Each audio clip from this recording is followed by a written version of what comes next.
What are maybe some of those really weird or maybe quirky or creative ways dispatch teams are like managing driver communications?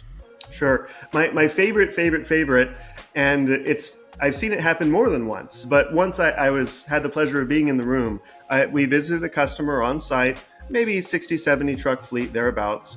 We were in their dispatch bullpen, if you like, 5, 6 dispatchers in a circle, and their method was they had well, this is an iPhone, but they had an Android just sitting on the desk there, and that was their dispatch line. And to be clear. But it's an interesting question, though. It would be really easy to be dismissive and say, "Oh, like they're so basic. They just have one Android phone for their communications." Well, no. It's the one Android phone is better than each dispatcher having a different Android phone. Mm-hmm. Well, why? Because they needed it to be in a shared inbox, one inbox, where everyone can see the full record of what's going on today with this driver.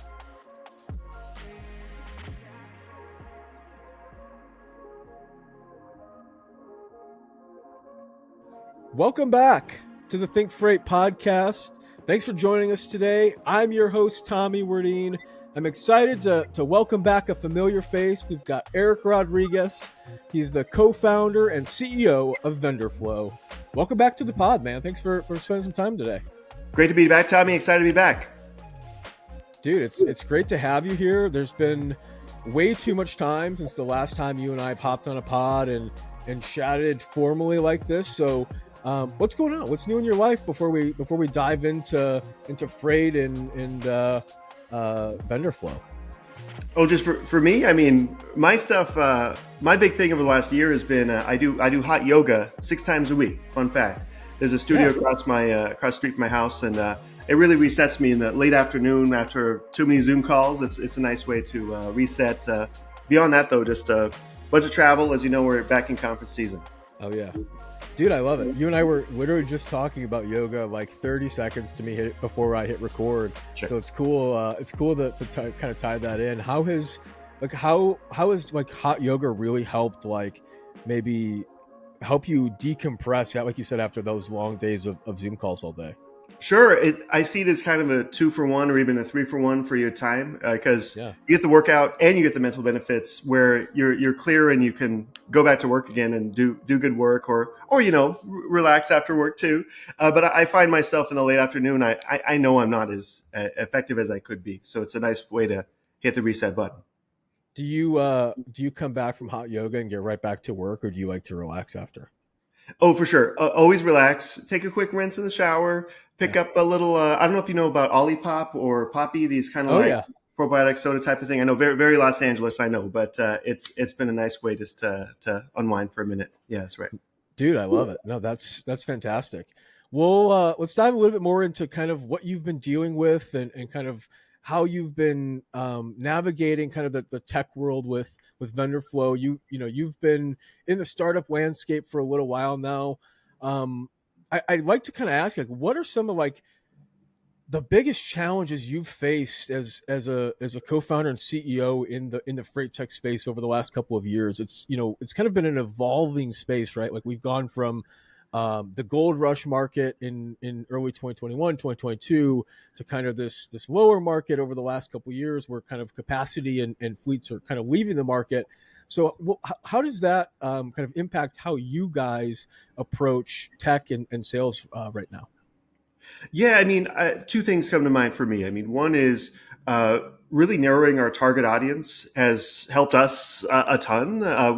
We used to pursue all sorts of forwarders, brokers, shippers, carriers, everybody. Yeah. And lately, we've really focused on fleets themselves. We incidentally sell to the Port of Virginia as well. They're one of our customers. But really, we focus on fleets at this point and narrowing that even further. Fleets that tend to be on ELD tend to do better with us than not. Not all fleets are necessarily on ELD. Some are super local in nature, right?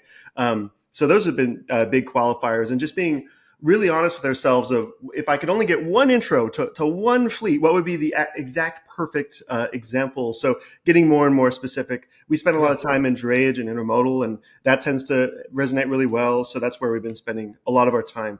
So that's been helpful. So we're not spinning our wheels aimlessly at markets that are just not suitable for us. So that's been a big one. Yeah, the last time you were on, you guys kind of had a target audience of everyone in the freight space, brokers, freight carrier, Sure. motor carriers, kind of everyone, like you said. And it's interesting how you guys have kind of honed in on that kind of more specific niche, right? You've kind of went from all of the freight market to kind of honing in on that very specific need that you guys can fill. So what I guess how challenging is it? And I want to dive into the port of Virginia some more, but how challenging is it to maybe get some of these fleets to kind of think about um, maybe communication in a different way? Yeah, it's been a lot of fun. It really clicked with me at the Samsara Beyond conference in Chicago a few months back, and I must have talked to at least 12 fleets just right then and there in a 1 hour period. But what's remarkable is that there seems to be no clear consensus on how driver communications should be done or is done across fleets, and that Yeah. the tension seems to often be, texting drivers or reaching drivers in a way that they'll respond to, but that doesn't have very much from a safety perspective to really mitigate texting and driving. So there's a red flag acknowledged.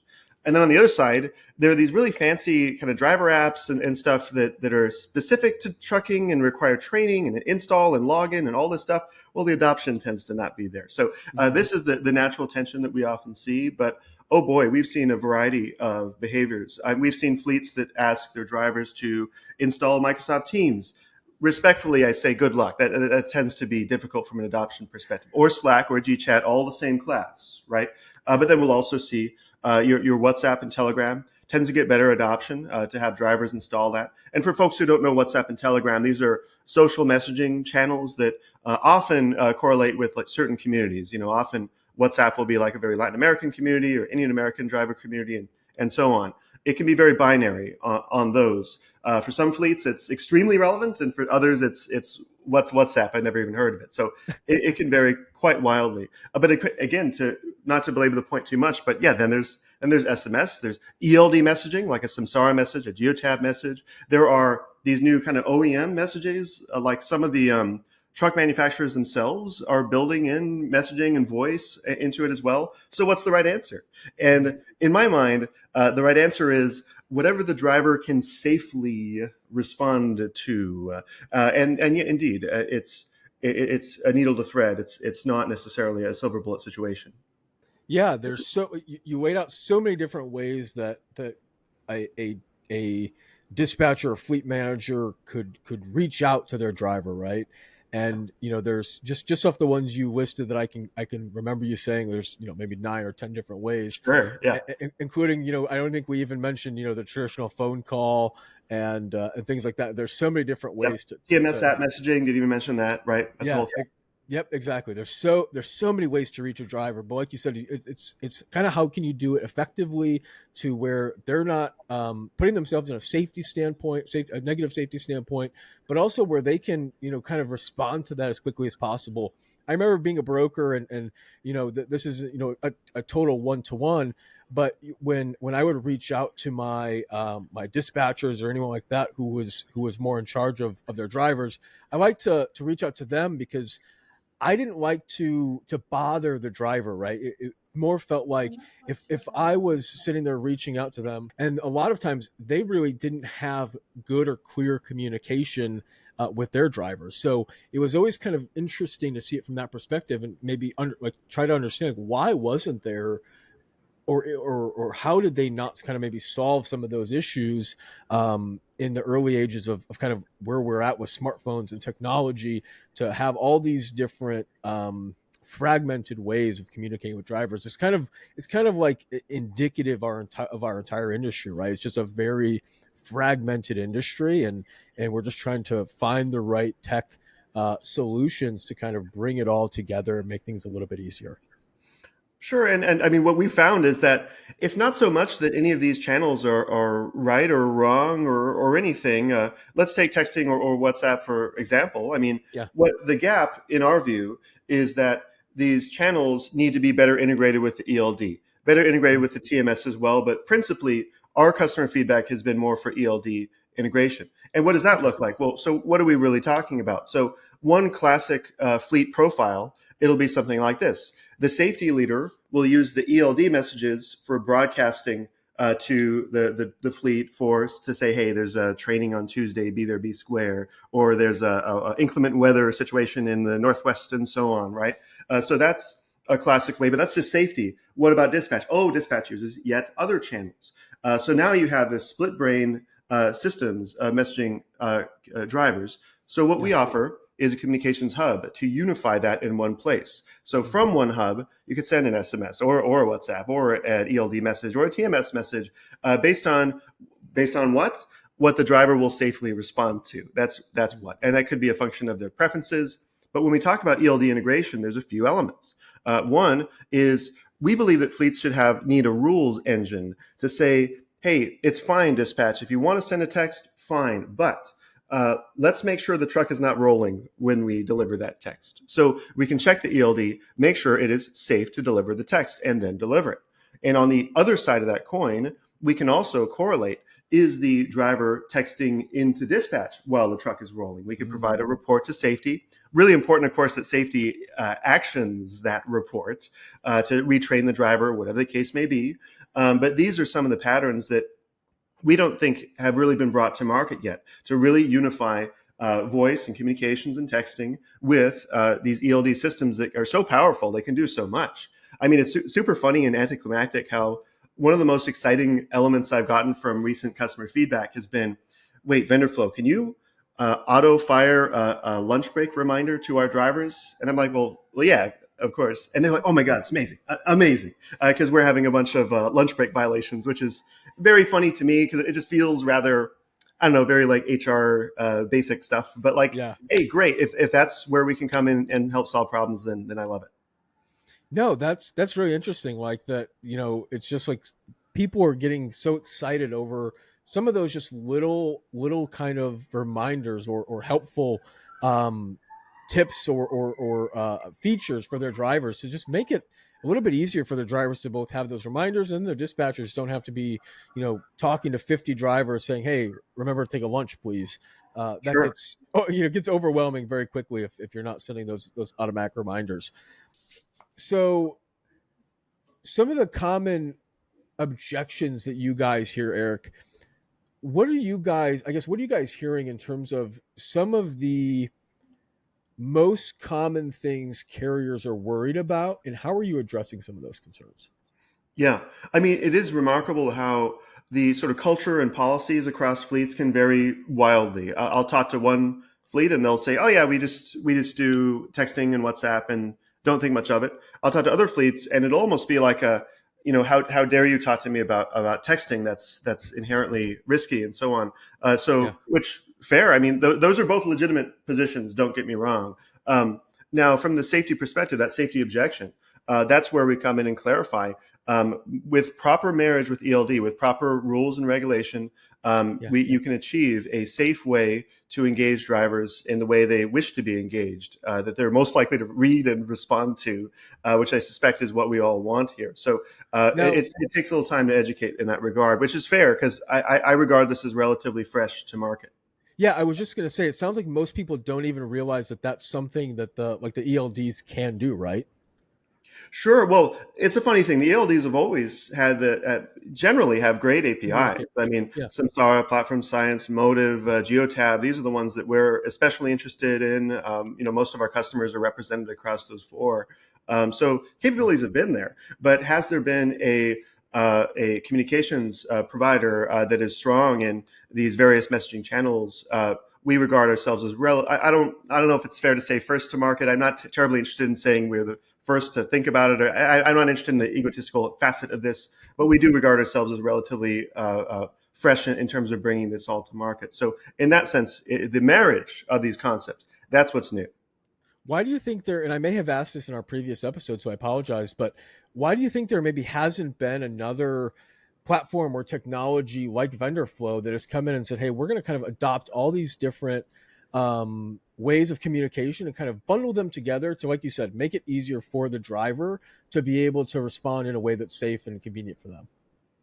Yeah, I suspect that it might just be that communications is often somewhat of a backwater topic in the industry. Often, if I approach someone at a conference, let's say, and start accosting them with questions about how they do driver communication, often they'll be kind of like, why is this guy asking me about this? Because it's not a big topic like TMS or visibility or Right. ELD or load coverage or fuel efficiency. It tends to be sort of a background topic of, well, we do some form of communications. What's your point? And indeed, if I talk to, I don't know, let's say a VP of a 200, 300 truck fleet, they often don't know how their driver communications actually goes down. They just kind of know that it must be happening somehow. And it's kind of an odd question to be like, well, do you use Google Voice or Ring Central or Dialpad or OpenPhone?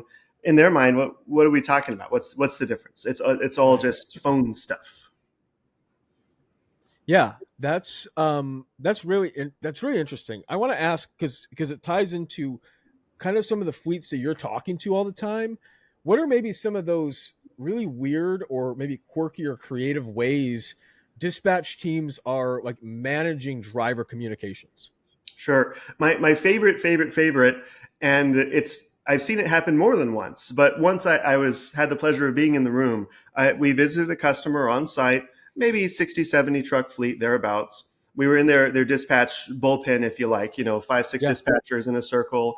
And their method was they had well, this is an iPhone, but they had an Android just sitting on the desk there. And that was their dispatch line. And to be clear, but it's an interesting question, though. It would be really easy to be dismissive and say, "Oh, like they're so basic; they just have one Android phone for their communications." Well, no. It's the one Android phone is better than each dispatcher having a different Android phone. Mm-hmm. Well, why? Because they needed it to be in a shared inbox, one inbox, where everyone can see the full record of what's going on today with this driver. Because you think about it, if the driver texts dispatcher Bob, then dispatcher Brad, I mean, well, now you have a split conversation. And did Brad update Bob about the thing he heard? Maybe, maybe not. It gets messy. The core concept is shared inbox communications. Who's sharing it? The dispatch team and safety and management, but principally the dispatch team shares this inbox. And in a more complex organization, we work with many multi-terminal fleets. Maybe they'll have their Houston terminal will have one phone line with 20 people sharing it, and their Fort Worth terminal will have a similar setup on a different phone line. So it's not just a pandemonium of communications. Yeah. That's actually really funny. But it makes when you first hear that, hey, we've got one phone, one Android phone that just kind of sits on a desk and we all communicate with it. But Yep. when you really break it down like that, it makes a lot more sense than having 9 different dispatchers having all their all different phones and then trying to communicate with drivers and update. And whether they're actually updating a TMS, we know that they're probably not, or updating their spreadsheets. It's just not the premier way to kind of communicate with people, because like you said, you have a bunch of different split conversations, and we don't know if Bob updated Mary or Mary updated Bob, and the driver may not even know what's going on or have been dispatched because no one knows. Is there any do you see any specific sized fleet? Like, I know you had mentioned some of those, the 200 to 300 who don't even kind of realize how their communication is done. But do you see any specific size fleets that are more concerned with communication and how they are talking with their drivers and their dispatch teams? No, it's a great question. I mean, I feel like this starts to be a problem, let's say after 10, 15 trucks. I mean, when you're Yeah, under 10, 15 trucks, it's not that many, not that that's not much as hard. handoff and collaboration to happen. Our sweet spot, I mean, if I could only meet one fleet today, I would probably ask for like a 250 truck fleet. That tends to be Okay. our sweet spot. But we have fleets up to 1,000 trucks down to about 20. But yeah, I'd say that 50 to 300 tends to be the sweet spot for us, where they're mature enough to have needs and really benefit from integration with ELD and TMS. But it's not so large that it's going to be a massive bureaucratic conversation. No disrespect to the large organizations out there, but you get it in terms of just a straightforward way. And what's beautiful is, example, I was at the IANA, Intermodal Association of North America conference last week. Yeah. Met a 300 truck fleet on Tuesday, signed the deal on Wednesday. So it can be that straightforward. This Yeah. is not meant to be this. We are far less complicated than bringing in a TMS. It's often replacing again a Google Voice or something like this. So we've gotten it down where it's pretty straightforward to get them to understand it, evaluate, decide, and take action. We can be live a couple weeks later. Usually, it's usually how it looks. Yeah, that's a fantastic way, and how you guys like, kind of approach it. Like you guys don't make it too hard to have those conversations and to get set up with your pro or with your service whenever you're ready. So I want to kind of just clarify this for the audience because I think it is important because we've talked about a lot of texting solutions, we've talked about ELDs, but you guys are like more than just that solution. You're more than a texting solution. You guys integrate with the different ELDs. You guys help promote safety and help, those texting and driving risks. Can you provide maybe some more examples or some examples of how those integrations do prevent more distractions and do help prevent drivers from being interrupted while they're sleeping? Because I think that that's a map. The best of the sleeping is probably one of the biggest complaints of drivers, especially that I always heard. Hey, I'm sleeping. Let's reconnect. How do you guys kind of help with that? I love the sleeping example because for years I've heard stories, usually on LinkedIn, of Yeah, maybe it would be, I can't believe this broker texted or called me while I was sleeping at 3 a.m. or whatever the case may be. Regardless of broker or dispatcher, though, I've talked to fleets where they'll often say that their dispatchers who used to be drivers usually don't make this mistake of texting right. someone while they're sleeping, but the dispatchers who have never been drivers occasionally do. Well, what can we do? Well, we can help your administrator set rules that say, hey, when a dispatcher is firing a message, either at weird hours, or we could check the on duty or not duty status, and Yeah, I believe we can get an indication of if they're sort of in sleeping mode. We don't know literally if they're yeah, physically asleep or not, of course, but yeah, we can provide a flag that says, hey, wait a minute, this person is in off hours right now. Are you sure you want to send this? One thing we could offer to that person is say, hey, we can queue this and deliver when they're back on duty. Is that what? How about that? So there's a lot of ways because how many of these messages are necessarily urgent? And the answer is some, but some aren't, about and those no, can wait. all of them. They're Yeah, all very important. We need to sure. know exactly where you are, even though we can see your ELD. We need to know exactly where you are and what the status is at 2:51 in the morning every day. That's right. That's right. Amen. Love it. No, but seriously, yeah, I think that's a great way, and kind of being able to set up those parameters is a great approach because I kind of wish that more brokerages and I kind of take this angle again because that's the world that I've lived in, but I think that that's kind of the biggest complaint, right? When you see it, especially on LinkedIn and social media, is I can't believe this broker called me. I'm always kind of curious why there aren't more permissions or Hmm. those kind of permissions, like hey, you're kind of texting a driver outside of their normal hours or when their run would be. Do you want to kind of deliver this later? I think that that's kind of something that more companies should approach, just kind of overall, especially just for respect for the driver. Because at 2 o'clock in the morning, I mean, are you really expecting to get an answer? I never, if I had to send a text to a driver at 2 in the morning, which is very rare unless they were delivering, I never expected to get an answer. Sure. No, understood. You bring up a broader, interesting question that I suspect we'll be taking a closer look at most likely next year, early next year, I suspect. But yeah, when you ask yourself, why are fleets generally opposed to giving their driver's number over to a broker? And I mean, there's probably like 9 reasons, but Yeah. some of the reasons are, well, I don't want the broker texting my driver while they're rolling, safety issue. Yeah. I don't want them texting my driver while they're asleep. And perhaps a vendor flow can help at least eliminate those 2 reasons of the 9 reasons, at least eliminate some of the reasons why a fleet might object.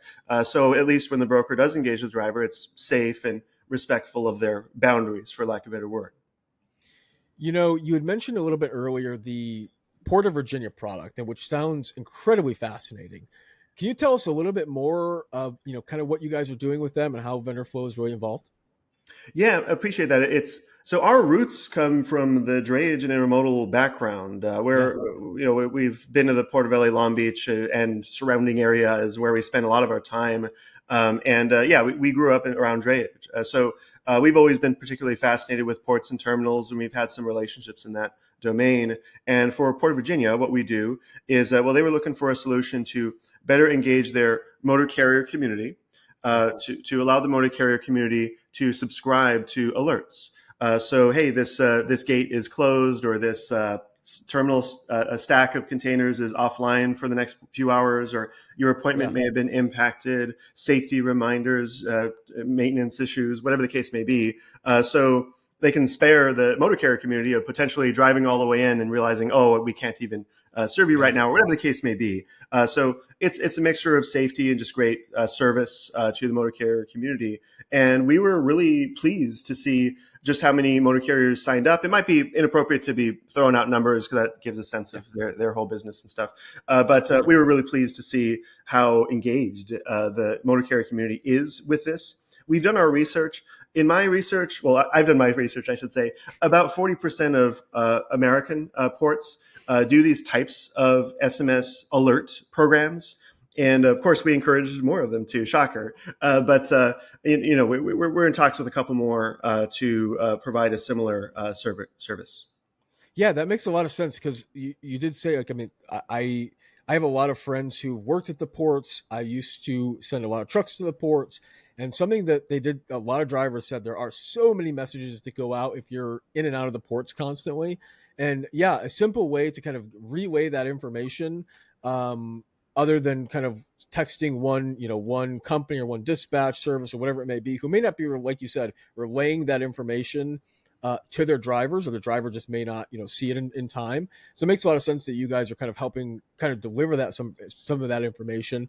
And why do you think, and this is maybe above your pay grade too, but why do you think that more of the US ports don't kind of send those kind of SMS alerts? You said 40% are doing that. Why do you think that we don't have a higher percent doing those kind of reminders or It's a alerts? really it's a really interesting question.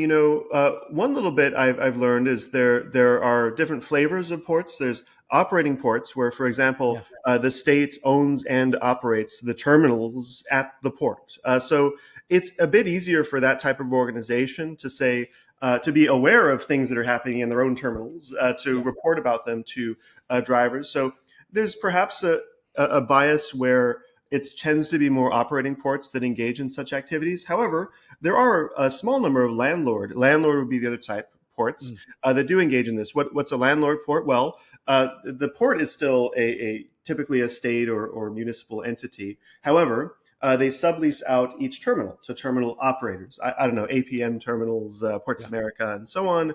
And well, the challenge there, that landlord port would say, well, hey, I just sublease all this out. Like it's not my role to engage in operations. However, I have a counter for that, a respectful counter for that, which is we can provide a broadcast line. So Terminal A can publish this comment to this broadcast, and Terminal B can publish something. And because the driver community are not going to subscribe to 9 different terminals numbers, Right. but they will subscribe to one for the port, and each Yeah. terminal can publish to the megaphone, if you will. We see Mhm. that as the successful model that a couple of them have adopted, and we encourage more to take a look. Yeah, I think that's a really great adoption, and I'm glad that you guys are kind of seeing some more of that from those communities because, like you said, it kind of helps everyone be able to broadcast out, hey, this is what's happening in this particular terminal, and if it doesn't relate to you, well, hey, great, I can still go into my terminal without really any issues. So Eric, as you guys kind of continue to grow vendor flow and kind of continue to kind of make those pivots, since the last time you were on the show, you guys have kind of niched into kind of some more specifics instead of kind of going for kind of everyone in the market. So kind of what's that like go to market strategy to kind of both scale but also continue to hone in on those key areas that you guys are really diving into right now?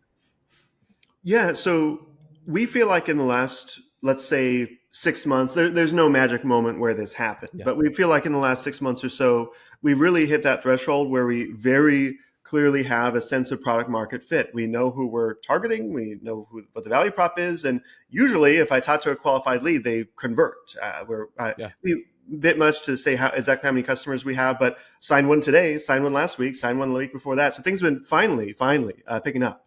And Yeah. now that we have something that we feel is really strong, really clear, really tight, really stable, it's battle tested, a lot of customers have used it. It's time to scale this up indeed. Yeah. And through distribution channels. So personally, I mean, I don't know if I could swear an oath to this. I'm not terribly interested in cold email or cold call or methods like this, but I Yeah. am really interested is distribution channels such as ELD integration. And I talked to a couple other founders. Shout out to Kestrel Insights if you're familiar with them.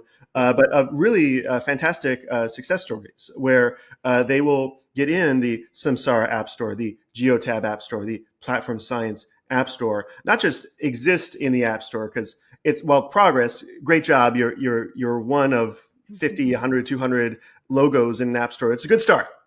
Right. But once you're in, to be able to compel Samsara's customer success team, Platform Science's customer success team to say, hey, we're better together. We provide together as a solution something really strong for the fleets. And when those account execs and customer success folks within these ELD providers and fleet management software providers start to push it, that's when things typically take off, or so I think. So I hope. But that's the plan. I mean, check back with me in several months, and we'll see how that went. But that's certainly what we're excited about, and where we're investing our time, our energy, our effort.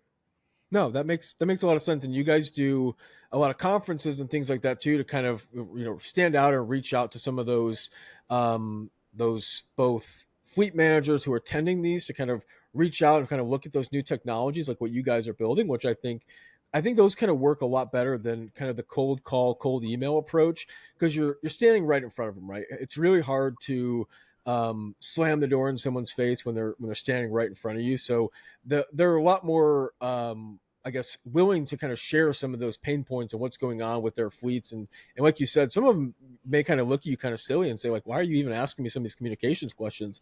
But when it boils down to it, they probably can see or feel that, like, hey, yeah, he's right. I do kind of have some of those pains and some of those needs, which kind of dives into kind of my next question, Eric, which is, like, have you guys seen any particular, like, really interesting or like inefficient workflows in like the fleets?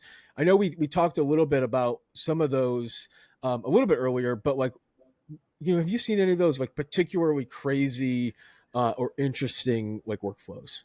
My favorite lately that I heard from one of our fleet customers, what they were doing before VendorFlow is a driver would text in an image. An image could be of a proof of delivery, it could be a broken trailer light, it could be a damaged pallet, it could be all sorts of things. But driver texts in an image over SMS. Okay, now dispatch receives the image, good.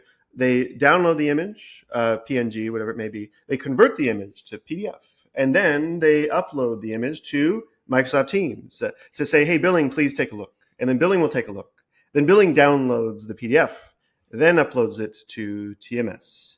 It's a hell of a journey. And what we're excited about is we're offering shortcuts for this sort of internal collaboration and information management. So driver sends something in, whether it's an image or just news, just some other expression. The dispatch can forward that to Microsoft Teams, forward that to Slack, forward that straight to the TMS if that's where it should go, perhaps to NetSuite if it should go there. I don't have a moral position on where it should go, but my job is to help them push it where it should go. And increasingly, so we VendorFlow don't prescribe exactly what the right way to do this is. We consult with our customers, but some of the smaller fleet customers, they're increasingly using our internal channels as a substitute for Teams. So now a driver texts in that image, a user on VendorFlow could go, mention at billing person, hey, take a look, please approve this and bill it back to the customer. And bang, you handled it all inside there rather than this endless telephone game or passing the hot potato around or whatever you want to call it. So there's a few ways in summary. Smaller fleets could use internal communications within VendorFlow, or we could push it to Teams or Slack if that's more your speed. No problem at all. No, that's really interesting. And how have you kind of seen, or seen kind of some of these fleets who have adopted this, how is kind of their workflows maybe improved and freed them up to be able to do some of those other tasks, like be able to actually find better routes for their drivers, or actually work on other key areas that they are constantly worried about in their fleets. Yeah, I mean, thematically, I think what we mostly hear is that the dispatch team is much more organized. That's what we generally hear. So when I have we have a very consultative approach with our customers. When we have that first call, we don't go straight into pitch mode. No, we go into discovery mode. We have a whole list of questions. How do you communicate with drivers today? What are the pain points you're experiencing? And typically, if I may offer a classic example, it would Please. be we find that they are not embracing a shared inbox model, and thus they have a bunch of split communications everywhere. That's probably the 60% of our customers came with us with that problem. Maybe another 20%, it'll be something very specific around capturing images, pushing it to an OCR provider to be scanned, right? Optical character recognition, passed onward to a TMS. That's a classic that we see. Another classic that we see is simply the fact that they use multiple channels, ELD messaging as well as SMS, and they want that in one hub. Another is their safety concerns. So I wish I had a silver bullet of VendorFlow does exactly this one thing for everyone, but the nature of communications is wildly diverse. Logistics companies famously diverse in the way they operate. So there is no singular reason, but there's all sorts of things. If you give me 15 minutes with that operations leader, there'll be some things. They come out. I love it. Eric, looking ahead, what's kind of like the vision for VendorFlow and kind of its role in helping fleets change and transform their operations over the next couple of years? I'm really excited about this broader orchestration around communicating with ELD. So what's an expression of this? We don't have it today, but we expect to have it either late this year or early next year. So imagine this. Dispatch sends a message. I say that vaguely intentionally because perhaps the rules should be first send it to the tablet. I shouldn't block the camera, but first send it to the tablet. And that tablet can speak it back to the driver, not through any fancy VendorFlow apps or anything, but just the native hardware that they have. They could have settings that speak it at the driver. So that's a safe way to engage them when the truck is rolling, but have logic that says, hey, well, if the truck has stopped or parked, often the driver would prefer that to be an SMS or WhatsApp. So to have these rules and logic to gracefully flow through different channels where dispatch doesn't have to micromanage it too terribly. We're also excited about, and this is speculative in nature, but we do see opportunities with the truck manufacturers themselves to have that be yet another channel, whatever the baked in voice technology or microphone technology or even like message display technology. It's not necessarily some Android tablet, but something more inherent to the truck itself. We find that quite exciting because if you have a fleet of a diverse mix of vehicle types, truck types, well, you're going to need a unified hub to say, well, if it's this type of truck, send it to the truck in-unit communication system. If it's that type of truck, it doesn't have that, so to send it to the tablet. Not bad, but you need some kind of orchestration for this inevitable diversity that will happen in your fleet. Diversity of trucks, diversity of truck drivers with their different language preferences, with their different channel preferences. It never ends. So we believe that fleets need a way to orchestrate all this together in one unified inbox, clear audit trail, all that fun stuff. So that's what we're excited about. Eric, before we wrap up, you mentioned you were recently at the Samsara event. I want to ask you, what were some of your biggest takeaways, maybe your biggest 2 or 3 takeaways? And what other events will you be at later this year or maybe early next year if people want to catch you at one of the events to kind of learn a little bit more in person or just, catch up and say, hey, what will you be at later this year? Yeah, I mean, Samsara-wise, really impressed with their conference. My goodness. Yeah, and my biggest takeaway was just the whole talking to 12 different fleets and getting 12 different answers on how they approach communications. It's almost like like a botanist or one of those like bird people who identify a new species, a new subspecies. It's like, oh, wow, I've never met a fleet that does a mix of GChat and WhatsApp or something. Like that's a new one for me, and it brings me a lot of joy that I'm still hearing totally new stories out there. So, if you're out there as a fleet person watching this, I'd love to hear your story. Don't have to buy the product, but we just love to hear how different people operate. In terms of other conferences, we're going to be at ATA, their MCE event in Nashville in October. Really looking forward to that. It's going to be my first time in Nashville. I might find myself getting the old Tennessee sampler because I'm also going to Chattanooga for Freight Waves, and for it's not really a conference, but some other thing. I might be going to Memphis as well, just in the next couple months. So looking forward to all that Tennessee love. I've been to Chattanooga before, though. A beautiful city, my goodness. So looking forward to that. Oh yeah. Yeah, Chattanooga is absolutely gorgeous. I don't get out there enough, but I do want to get up there for F3 again here in the future. Eric, thanks so much again for coming on the show. Appreciate your time, chatting with us and telling us more of kind of about what VendorFlow is doing today. If our audience wants to kind of get in touch, they want to learn a little bit more, how can they find you and VendorFlow online? Yeah, no, I really appreciate it, Tommy. Always a pleasure. VendorFlow.co. And I would say our LinkedIn page is the best place to really spend time paying attention to what's new with us. So check us out. Well, again, VendorFlow on LinkedIn. So thanks so much.